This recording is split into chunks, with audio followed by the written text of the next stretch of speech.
Boker Tov ou Mevorach.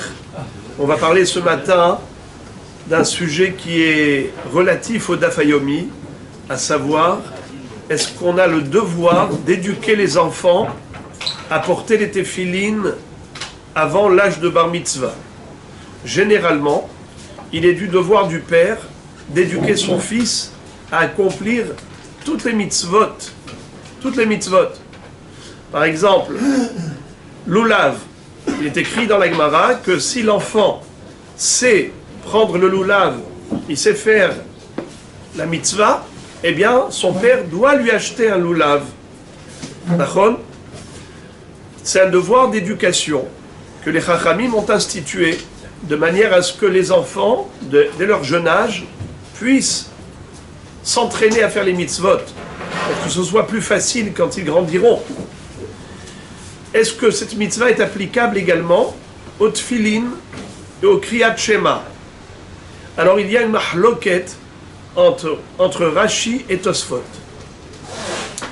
Rashi dit que kriyat shema, il n'y a pas d'obligation pour un père d'obliger son fils à lire le schéma tous les matins et tous les soirs.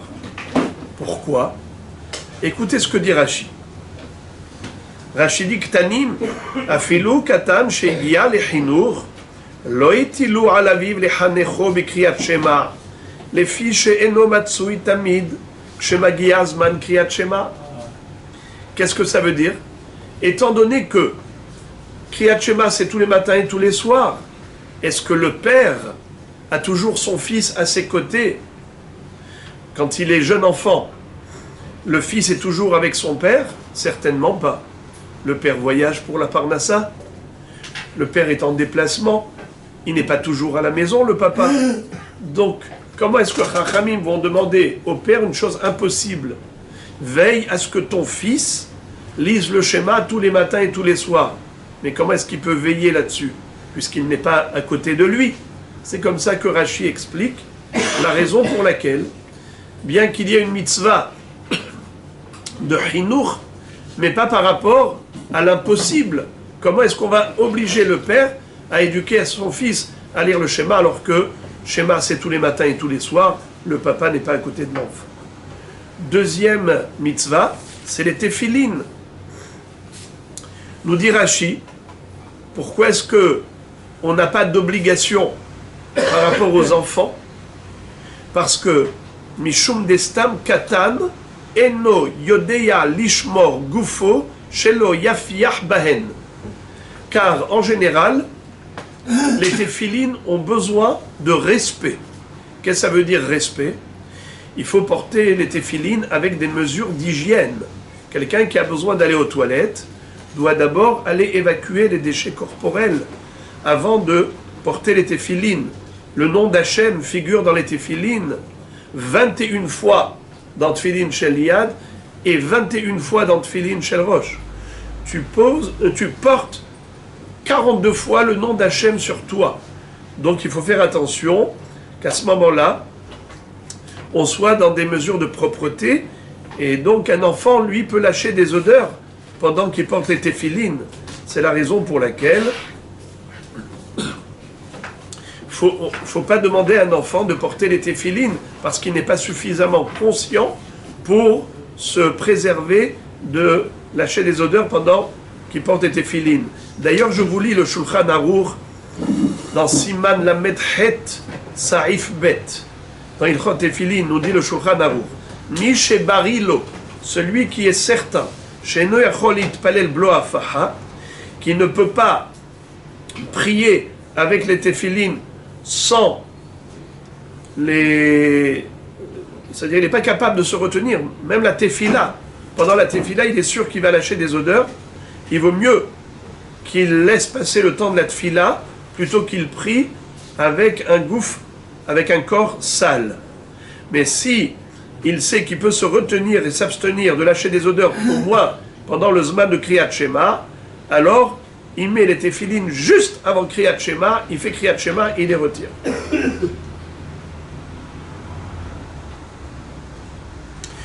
D'ailleurs, dit Shulchan Aruch, toujours dans le même Siman Lamet Het Saif Aleph, Cholé Me'aim Patour Mitefilin. quelqu'un qui a une maladie intestinale, et donc il a besoin d'aller aux toilettes à chaque seconde, il est dispensé de la mitzvah des téphilines. Ou bien, nous dit Mishnah Bura, quelqu'un qui a bu un médicament pour un lavage intestinal. Donc, il a des diarrhées, il a besoin d'aller aux toilettes sans arrêt, eh bien, il ne portera pas les téphilines parce que les téphilines exigent et requièrent un corps propre, hygiénique. Alors, ça c'est d'après Rashi. Mais Tosfot n'est pas d'accord avec Rashi. Tosfot cite la Gemara dans Masechet Sukkah Daf Membet, où il est écrit Katan ayodeh alishmor tefilin aviv hayav liknot lo tefilin almak sheigi alichinuch de shayre betefilin hayav bitfilin ubekriyat shem bitfilin ubekriyat shem adami yesh lehayvo yoter mistama midashke hanatam Katan ayodeh ledaber aviv menamdo Torah Tziva ou pasuk rishon shel kriyat shema.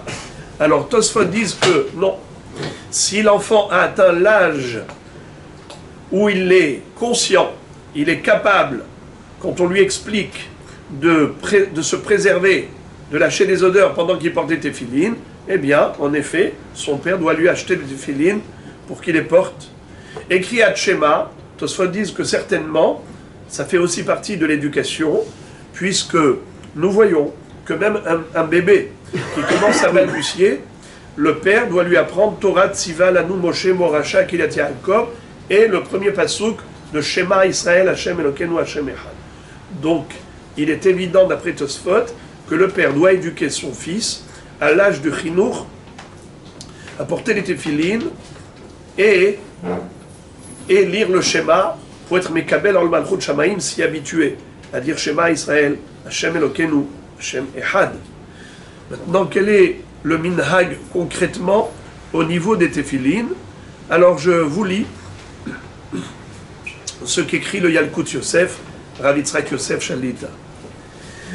Katan she'igia lechinuch ve'adayin lo shalmu lo yud gimel shanim im yodea lishmor atzmo betahara ubenkiyut gufo ונזהר שלא להפיח עם התפילין מצווה על אביו לחנכו במצוות תפילין שנה ושנתיים לפני שיהיה בר מצווה, וכן מנהג בני עדות המזרח בארץ ישראל אצל כל מי שיודע לשמור את נקיות גופו. Qu'est-ce que ça veut dire? Il nous dit que 1 an ou même 2 ans avant l'âge de la bar mitzvah, si l'enfant sait s'abstenir et se préserver de saleté pendant qu'il porte des téphilines, fait attention de ne pas lâcher des odeurs, eh bien à ce moment-là, on a le devoir de l'éduquer. C'est le minhag des Sfaradim en Eretz Israël. Et il dit, Vegam etzel Ashkenazim, yesh noagim lechanech et hayeled leaniach tefilin shnei chodashim kodem sheyeh bar mitzvah. Et il dit, même chez les Ashkenazes, donc les Ashkenazes font comme Rashi, n'est-ce pas? Eh bien malgré tout, même si ils ne le font pas 1 an ou 2 ans avant, mais au moins 1 ou 2 mois avant Bar Mitzvah, pour qu'ils s'y habituent. D'autant plus, je pense que c'est très important de le faire, parce que mettre les téphilines, c'est pas une chose facile, de trouver l'emplacement exact. C'est habitué, surtout quand les téphilines sont neuves, alors le cuir est rigide, et donc ça a du mal à adhérer au corps. Donc si on le fait 1 mois ou 2 mois avant la bar mitzvah, en attendant, on a travaillé le cuir, et désormais, l'enfant, quand arrivera le jour de bar mitzvah, où il a une obligation de la Torah de porter les téphilines, à ce moment-là, il fera la mitzvah à la perfection. Donc, pour les Sfaradim, bien avant, 1 an ou 2 ans, en fonction de la maturité de l'enfant, s'il est capable de comprendre quand on lui dit « fais très attention au respect des téphilines », alors c'est comme ça que ça se passe, surtout en Eretz Israël, en Edot HaMizrach, et sinon pour les Ashkenazim, c'est 1 ou 2 mois avant la bar mitzvah.